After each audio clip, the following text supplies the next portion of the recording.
Assalamualaikum warahmatullahi wabarakatuh. Alhamdulillahirabbil alamin. Nahmaduhu wa nasta'inuhu wa nastaghfiruhu wa na'udzubillahi min syururi anfusina wa min sayyiati a'malina. May yahdihillahu fala mudhillalah wa may yudlil fala hadiyalah.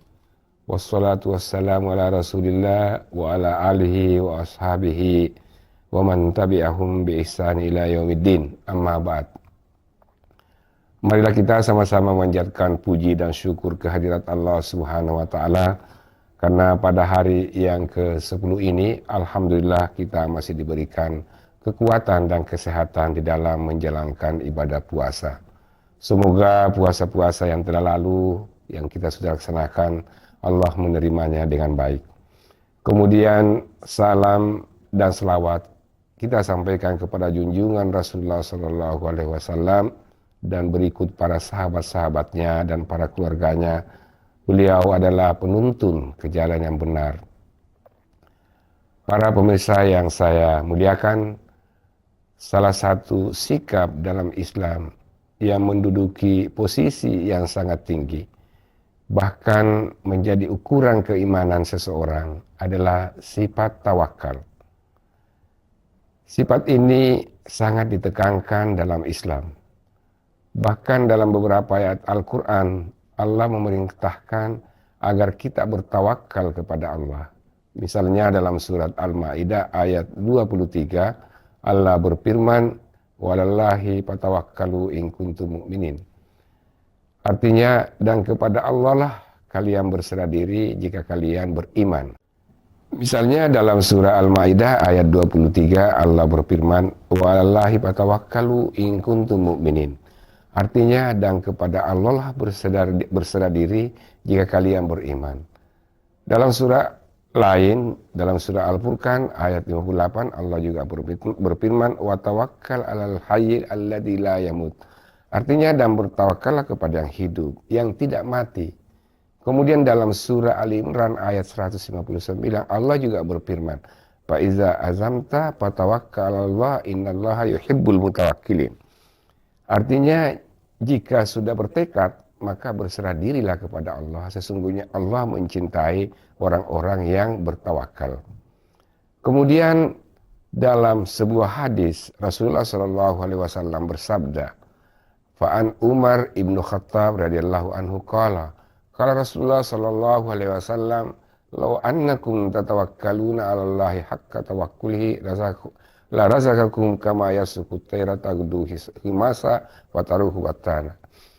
Yang artinya Rasulullah SAW bersabda, seandainya kalian bertawakal kepada Allah dengan tawakal yang sesungguhnya, maka Allah akan memberikan rejeki sebagaimana Allah memberikan rejeki pada burung yang keluar dengan perut yang kosong dan kembali dengan kenyang. Lalu apa tawakal itu? Tawakal berasal dari bahasa Arab yang artinya secara bahasa menyerahkan kepada yang lain. Misalnya, saya menyerahkan urusan ini kepada si fulan, maka dalam bahasa Arab saya akan mengatakan wakaltu hazal amr ila fulan. Artinya saya menyerahkan pekerjaan ini kepada orang itu. Sementara menurut terminologi, menurut Abdullah bin Abbas radhiyallahu anhu, tawakal itu berarti mempercayai apa yang ada pada Allah, dan tawakal yang benar ialah berbaik sangka kepada Allah. Sementara menurut Ibnu Qayyim, tawakal adalah bagian dari agama dan sebagiannya adalah al-inaba. Agama adalah al-isti'anah dan al-ibadah. Jadi al-isti'anah adalah at-tawakal. Dari penjelasan di atas, maka tawakal dapat dimaknai berserah diri kepada Allah dan meyakini bahwa apa yang ada pada Tuhan pasti selalu terbaik. Artinya, segala urusan kita serahkan kepada Allah, dan kepada Allah lah kita sepenuhnya meyakini bahwa apapun keputusan Allah, maka itulah yang terbaik bagi diri kita. Ada tiga bentuk manusia bertawakal kepada Tuhan, yaitu sebagai berikut. Pertama, tidak mempedulikan sebab-sebab, dalam artian bahwa segala sesuatu yang terjadi sudah menjadi kehendak Tuhan, dan kita tidak perlu mengupayakan sebab-sebabnya, dan cukup berharap saja tanpa harus mencari sebab-sebabnya. Jadi mereka tidak ingin berusaha untuk mendapatkan apa yang diharapkan. Nah, ini yang banyak juga dilakukan oleh orang-orang yang pasrah saja, tidak mau berusaha tapi berharap sesuatu. Pola seperti ini bisa-bisa saja, tapi tidak terpuji karena Tuhan tidak suka kalau orang tidak mau berusaha. Jadi apapun yang diharapkan dari Tuhan harus mengusahakannya. Dan dengan usaha itulah kita berharap. Artinya setelah kita berusaha, barulah kita menyerahkan kepada Tuhan atas usaha kita itu. Kita lihat misalnya, bagaimana Allah memerintahkan Nabi Musa untuk memengkulkan tongkatnya agar air laut bisa terbelah. Jika dicerna, bagaimana mungkin hanya memukulkan tongkat lalu air laut terbelah? Sangat tidak mungkin. Tapi ini menunjukkan bahwa Tuhan itu menghendaki hambanya agar selalu berusaha, baru bertawakal kepada Tuhan. Kemudian ada juga yang melihat segala sesuatu itu dari sebab-sebabnya saja. Misalnya mereka mendapatkan rezeki karena dia kerja keras, mereka selamat dari cobaan karena dia kerja keras, dan mereka melihat segala sesuatu itu karena ada sebabnya. Nah, orang-orang seperti ini bisa dianggap mendewakan kemampuan. Jadi misalnya, saya kaya karena saya kerja keras, saya lulus karena saya pintar, dan saya berhasil karena usaha saya. Jadi dalam keyakinan mereka tidak ada campur tangan Tuhan atas apa yang dicampainya. Sikap seperti ini cenderung membawa kepada kesombongan dan ketidakkeyakinan atas rahmat Allah.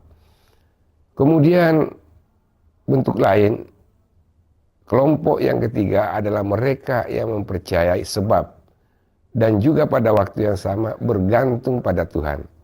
Nah, bentuk inilah yang paling ideal di dalam bertawakal. Artinya setelah kita berusaha semaksimal mungkin dan menghimpun sebab-sebab yang bisa mendukung keberhasilan itu, barulah kita menyerahkan kepada Allah. Dan inilah yang dimaksud dengan tawakal yang sebenarnya. Ada beberapa janji Allah terhadap orang yang suka menyerahkan segala urusannya kepada Allah Subhanahu wa taala, yaitu akan memperoleh kecintaan Allah atau mahabbatullah, sebagaimana firman Allah, innallaha yuhibbul mutawakkilin, bahwa sesungguhnya Allah sangat mencintai orang-orang yang suka berserah diri. Dan yang kedua, mendapatkan surga di hari kemudian. Dalam Al-Quran disebutkan, walladzina amanu wa amilus salihati lanuwanniyannahum minal jannah ghurfa tajri min tahtil anhar khalidina fiha ni'ma ajrul amilin alladzina sabaru wa ala rabbihim yatawakkalun. Artinya orang-orang yang bertawakal itu Allah akan menyediakan baginya surga di hari kemudian. Dan yang ketiga adalah kelapangan rezeki, sebagaimana dalam ayat dan hadis tadi yang kita sebutkan bahwa bahwasanya Allah Subhanahu wa taala akan memberikan rezeki bagi orang yang bertawakal kepada Allah dengan tawakal yang sesungguhnya. Usikum wa ya bitaqullah. Wassalamualaikum warahmatullahi wabarakatuh.